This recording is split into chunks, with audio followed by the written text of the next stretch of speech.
Hello வணக்கம். இன்றைக்கி நம்ம சேனலில் ஒரு சூப்பரான வெங்காய சட்னி எப்படி செய்யலாம் அப்படின்னு தான் பார்க்க போகிறோம். நான் 3 பெரிய வெங்காயம் எடுத்திருக்கேன்.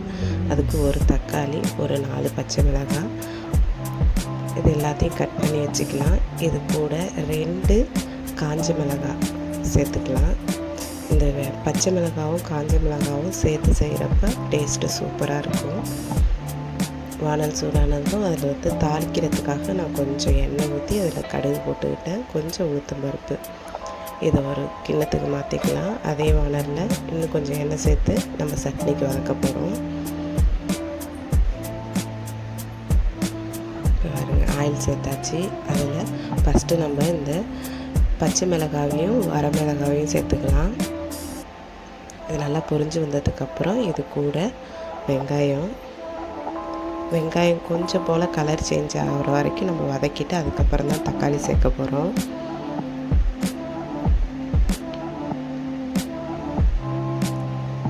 வெங்காயம் நல்லா வதங்குறதுக்காக இது கூட கொஞ்சமாக உப்பு சேர்த்துக்கலாம். நீங்கள் சட்னிக்கு தேவையான அளவுக்கு உப்பு கூட இந்த ஸ்டேஜ்லேயே சேர்த்துடலாம், இல்லைனா கொஞ்சமாக கூட சேர்த்துட்டு நம்ம வதக்கிக்கலாம்.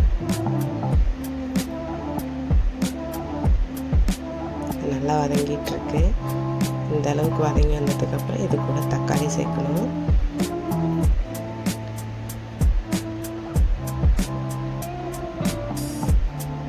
நான் ஒரு தக்காளி தான் சேர்த்துருக்கேன், அதுவே போதும். நிறைய தக்காளி சேர்த்தாலும் அப்புறம் புளிக்கிற மாதிரி ஆகிடும். இப்போ இந்த தக்காளியும் வெங்காயமும் நல்லா வதங்கி வரணும்.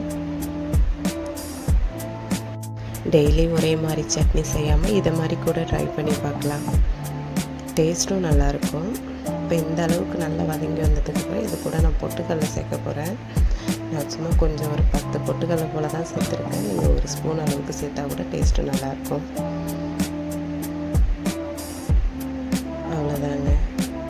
இதை அப்படியே நம்ம ஆற விட்டு மிக்ஸி ஜாரில் மாற்றி அரைச்சி எடுத்துக்க வேண்டியதுதான். சூப்பரான தக்காளி சட்னி ரெடி ஆகிடும். இதை அப்படியே நம்ம இந்த தாளித்து வச்சோம் இல்லையா, அந்த கிண்ணத்தில் சேர்த்துட வேண்டியதுதான். இது இப்படியே கெட்டியாக இருந்தால் கூட சூப்பராக இருக்கும். நீங்கள் இதில் சில பேருக்கு தண்ணி ஊற்றி அரைச்சா பிடிக்காது. நான் இன்றைக்கி தண்ணி ஊற்றாமல் தான் அரைச்சிருக்கேன். பாருங்கள், இந்த அளவுக்கு இருக்குது. இது இட்லி தோசைக்கெல்லாம் சூப்பராக இருக்கும்.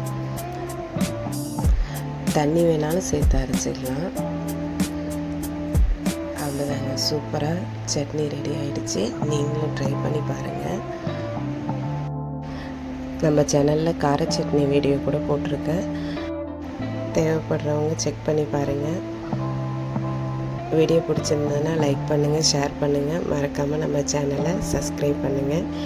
இதை மாதிரி டெய்லி நம்ம சேனலில் இனியும் வீடியோஸ் வரும். எல்லோரும் சப்போர்ட் பண்ணுங்கள். தேங்க்யூ.